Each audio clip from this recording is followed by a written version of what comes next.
Hey guys, Katie here, and we have the floor painted now for the basement laundry room and bathroom remodel. So we started out by fixing up the drain that was existing there. Bought a new grate for it just because it was a lot faster and cheaper to do. Primed it and spray painted it black, and then scrubbed the floor. It was super gross. Just a lot of like soap scum and stuff from the laundry from over the years, and just kind of dirt, grime, that kind of stuff. I think it'd been a while since the floor had actually been scrubbed. So got that clean and waited for everything to dry, put a dehumidifier on it for a couple of days, made sure everything was nice and dry, and then taped off the drain, the doorway, and then the, I don't know if you call it the bolts for the toilet, the stub, whatever. Put tape on things that don't need paint.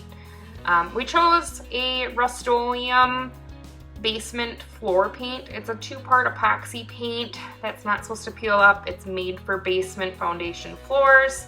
And it was tintable with 32 color options.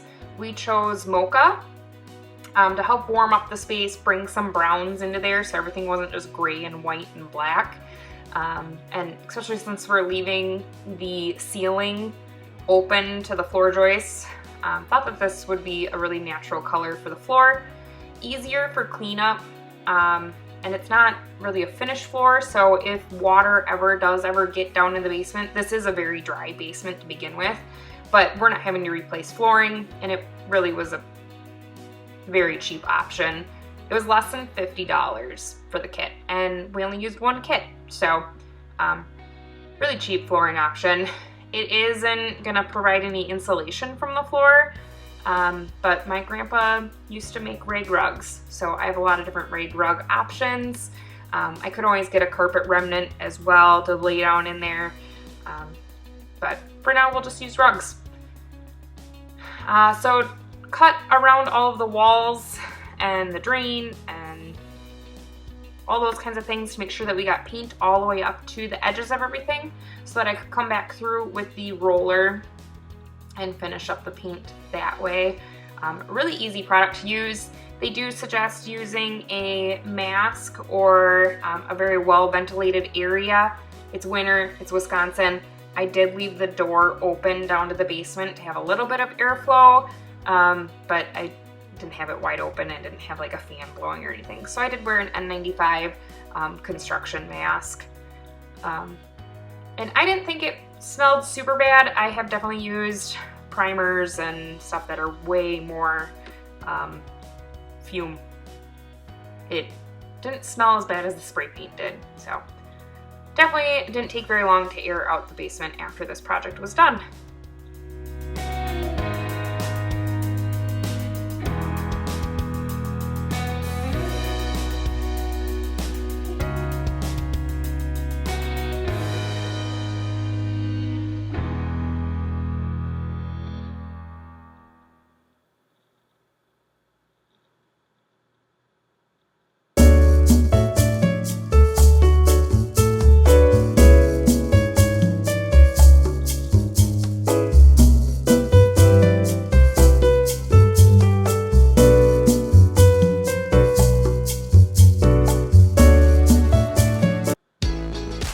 After I made sure I didn't miss any spots with that brush, put the brush down in a safe spot and filled my tray up with the two-part epoxy paint and started rolling it on. I should have rolled it on a little bit thicker on the new concrete. There is a little bit of a color difference once it all dried, and I wasn't sure how much paint this floor was going to take because it's kind of those things where if you have more bumps or grooves or anything in your floor, it will take up a little bit more paint than if it was just a perfectly flat surface. It says up to 250 square feet the kit will cover. So I started on not putting on overly thick, but I had paint left over at the very end. This is, since it's a two-part, I think you have like 16 hours to use it all, and they don't have like a recoat time. I think it's safe for heavy traffic within 24 hours, and you can walk on it after 8. I think. I already threw away the box. So if you guys use this product, read the box. It'll tell you everything you need to do.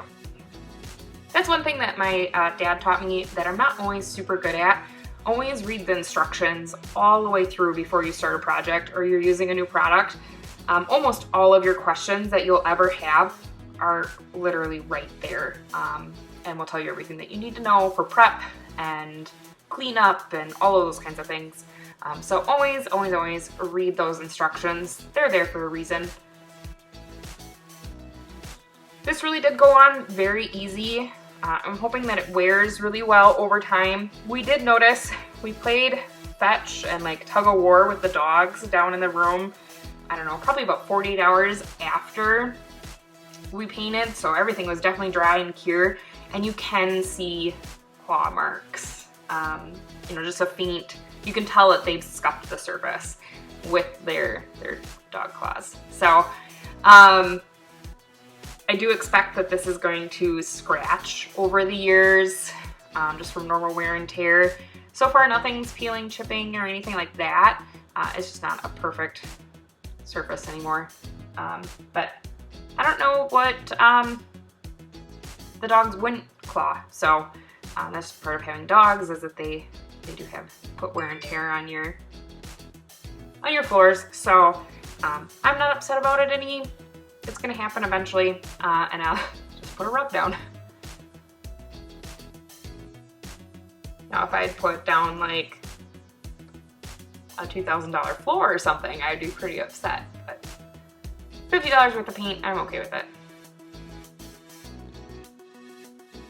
So if you guys have any questions about the painting the floor process or anything that I did or used here, feel free to leave me a comment down below and a thumbs up if you like how it's turning out. I was so excited to see what this color was going to look like with my washer and dryer, and I think that they complement each other very well and that this color is going to help tie together the room. Thanks so much for watching. Hope you guys all have a great day.